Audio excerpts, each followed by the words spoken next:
Bonsoir. Merci, organisateur, de m'avoir invité aujourd'hui pour vous parler justement de l'engagement des jeunes médecins pour justement la récolte des dons. Donc, je vais parler de mon expérience et de l'expérience de mes collègues au sein de l'hôpital Abdelrahman Mehmet de l'Ariana. Donc, comment tout a commencé? Donc, nous sommes deux jeunes assistantes hospitalières universitaires en pneumologie, moi-même et le docteur Imen Sahnou. Donc, nous travaillons à l'hôpital Abdelrahman Mehmet de l'Ariana. Et au fait, quand cette épidémie a éclaté, disons, nous avons assisté toutes les deux à la formation des formateurs. En fait, le but, c'était de nous apprendre à enseigner au personnel médical et paramédical de nos services à gérer justement cette épidémie sur le plan hygiène et sur le plan habillage et déshabillage.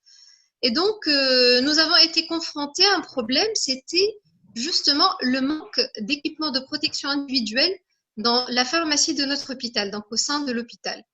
Donc, dans ce sens, nous avons essayé de trouver une solution ensemble. Donc, on s'est dit oui, pourquoi pas en fait faire un appel aux dons sur les réseaux sociaux, donc essentiellement sur Facebook, un peu sur Instagram, mais surtout sur Facebook.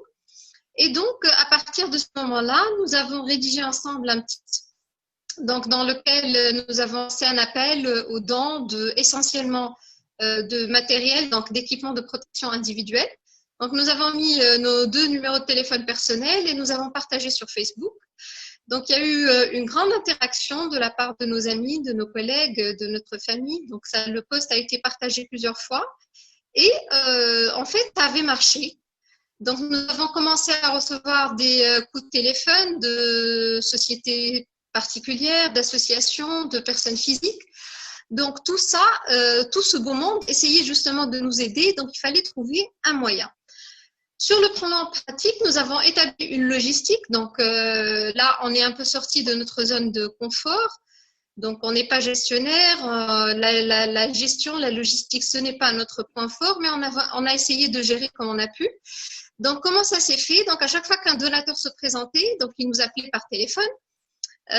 Il nous donnait à peu près disons une promesse de dons. Il nous promettait une certaine somme de dons.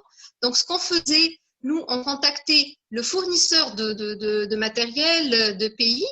On essayait de passer une commande avec la somme qu'on recevait en promesse de don. Donc, le fournisseur nous établissait un devis.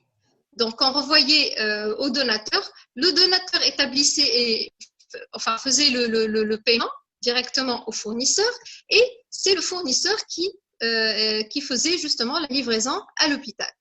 Bon, on faisait un peu le tour parce que on devait éviter justement de manipuler de l'argent liquide parce qu'on n'avait pas le droit justement de recevoir de l'argent liquide au début.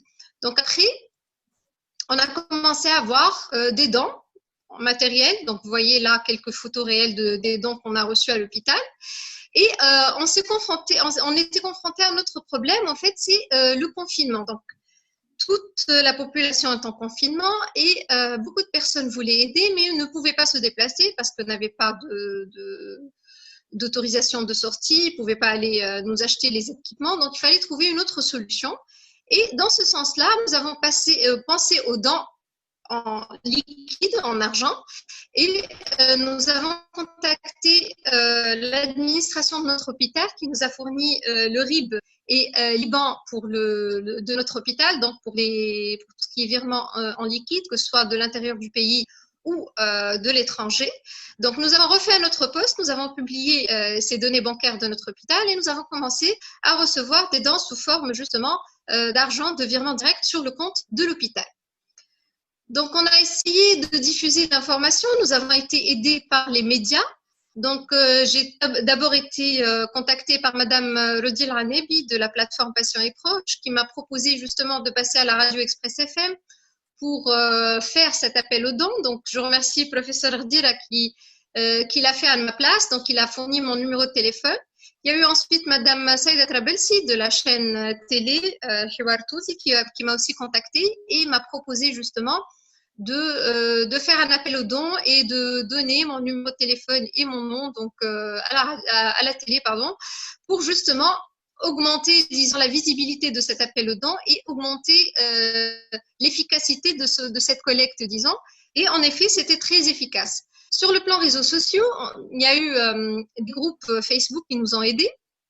Donc, le premier groupe, c'est le groupe protection du personnel médical Covid-19 Tunisie. Donc, c'est Dr Hatem Ben Maalem qui m'a contacté, que je remercie d'ailleurs. Donc, on a essayé de coordonner ensemble la livraison de plusieurs dents à l'hôpital, donc pas uniquement en l'hôpital, mais aussi il y a eu des livraisons pour d'autres hôpitaux. Et puis, il y a eu un autre groupe, donc le groupe Solidarité Hôpital Abdelrahman Memi. Donc, c'est Dr Nazia Guider qui m'a contacté et nous avons coordonné ensemble la livraison de plusieurs dons à l'hôpital. Sur le plan gestion des dons, donc gestion interne. Sur le plan pratique, qu'est-ce qu'on faisait? Donc, tous les dons sous forme de pays étaient centralisés à la pharmacie de notre hôpital. Donc, c'était essentiellement notre pharmacienne, Madame de la Jaraya, qui recevait les dons. Donc, elle établissait des bons de dons, comme vous voyez sur la photo. Donc, avec le nom de l'article et le nombre avec la date. Et donc, on donnait à chaque donateur un bon de dents à la livraison. Sur le plan magasin, donc pour les autres matériaux, on a reçu par exemple de le Javel, du gel hydroalcoolique, d'autres équipements. Donc tout ça a été livré au magasin de l'hôpital et c'est Madame Yasra Ahmida qui se chargeait de la réception des dons et de l'établissement également d'un bon de dents pour tous les donateurs. Après tout ça, donc tout était centralisé dans un fichier Excel, on notait exactement ce qu'on recevait et tous les jours, on envoyait disons, un état des dons journaliers au ministère de la Santé pour plus de transparence et pour qu'il y ait justement transmission d'informations entre les deux structures. Sur le plan gestion à l'intérieur de l'hôpital, donc la distribution des dons à l'intérieur de l'hôpital sur les différents services Covid, disons. L'hôpital a établi au sein de la cellule de crise un comité dons, donc composé de plusieurs d'entre nous, entre autres moi-même et ma collègue Dr Iman Sahnoun. Donc, nous faisons tous partie de ce comité et nous essayons justement de rétablir, de donner ces dons au sein de l'hôpital, mais d'une manière équitable, de distribuer ça d'une manière équitable entre les différents services. Donc, pour terminer, je tiens à remercier tous ceux qui ont contribué à ces dons, donc à mon nom et au nom du personnel de l'hôpital. Donc, nous remercions tous les donateurs. Et donc, grâce à vous, nous avons réussi à accueillir des patients Covid. Nous avons réussi à travailler correctement avec les moyens justement qui ont été fournis grâce aux dons. Donc, pour terminer, je vous invite à regarder un peu, jeter un coup d'œil sur la page Facebook cellule de communication Covid-19 de l'hôpital Abdelrahman Memi de l'Ariana. Donc, c'est la page officielle de communication de notre hôpital. Et je vous invite à rester chez vous pour que nous puissions rentrer chez nous.